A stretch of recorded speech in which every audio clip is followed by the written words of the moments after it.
Lazav the Multifarious versus Tatyova, Benthic Druid, a favourite of mine. Really like Tatyova. We play her on the channel.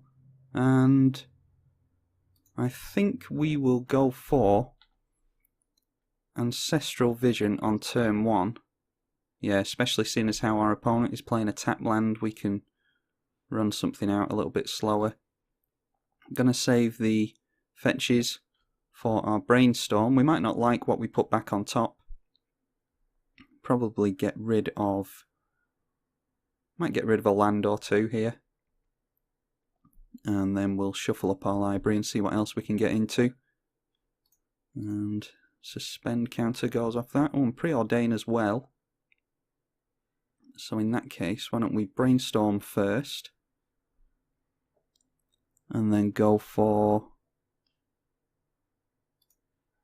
these two on top, and then we can shuffle up our library, go for an underground sea here, and then we'll get down preordain. Actually, might just go for mystical tutor.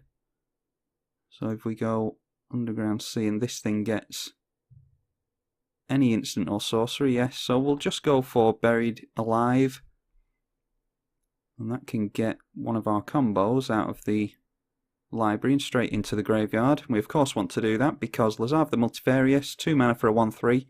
When it enters it surveils, and then for X it can become a copy of a creature in our graveyard, where X is the CMC of the creature it's copying, and it also keeps that ability. Tatyova Benthic Druid is a 3/3, 5 mana Simic Merfolk Druid, and whenever a land enters under our opponent's control, they gain a life and draw a card. And yep, just looks like that on the ramp plan. I think we will go for Ancient Tomb next turn, just to get ourselves as much mana as possible. So here is Buried Alive.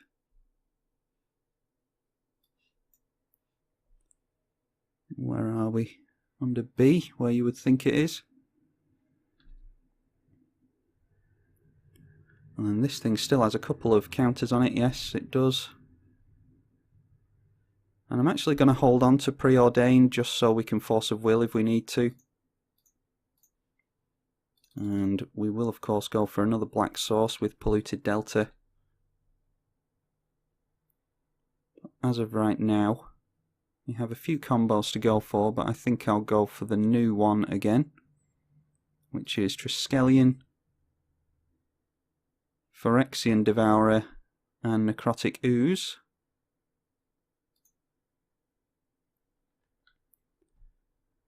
And that means that next turn we will have 1, 2, 3, 4, 5 mana. So I think that means Lazav and Basalt Monolith. And then the turn after that we can go infinite on our opponent. We'll let them get down Tatyova. Tatyova isn't going to do anything to us. We'll draw them a card, which hopefully doesn't get them into any disruption for us. But they are tapping out. Nope, they're cycling. So 5 cards in hand. And they might have something like Pact of Negation or Daze or Force of Will, something like that. We do have our own Force of Will backup, which hopefully will help us to get down the win. And, well, okay, that's a land that we don't necessarily need, but I will take all the mana that I can get in this deck. Miramad Phantasm can go in the bin, don't want to draw into that. We can use that in the late game if we're desperate. So that means that we just go for Basalt Monolith. And another combo we could have gone for with the Buried Alive is something like, what could we have done? Something like Ornithopter, Phyrexian Dreadnought and Vector Asp. That would have meant, yeah, that would have meant that we could have given Ooh, yeah, that's exactly what we want Force of Will for. Yeah, that would have meant that we could have given Lazav Evasion for 0 mana, turned it into a 0/2 flyer, and then swung him, and for 3 mana, turned him into Vector Asp, giving him Infect, and then turned him into Phyrexian Dreadnought for the win. So that's something else that we could have gone for, and in terms of mana, that would have been a lot cheaper as well. But I do want to show a couple of instances of us getting this combo off. So if we manage to get it down, looks like we're on for a turn 5 win here. And yeah, we'll get down the Drowned Catacomb. And I don't see any reason not to just go for it here. So we turn it into Necrotic Ooze. And then we start going off. That is exile the top card of our library. Exile the top card of our library. And this is Phyrexian Dreadnought's ability. And then we use the Triskelion's ability to deal damage straight to our opponent. This costs us no mana, apart from the Necrotic Ooze, of course. And now we can just go infinite at instant speed on our opponent. And the reason that I don't put more than 7+1/+1 counters onto our creature is because that will put an effect on the stack, which is when it has power 7 or greater, we have to sacrifice it. We can keep doing the combo and go on to kill our opponent even with that on the stack, but I'd rather not tempt fate and accidentally click past something on the stack and then have to sacrifice Lazav and screw the whole combo up. So that's just the way I do it.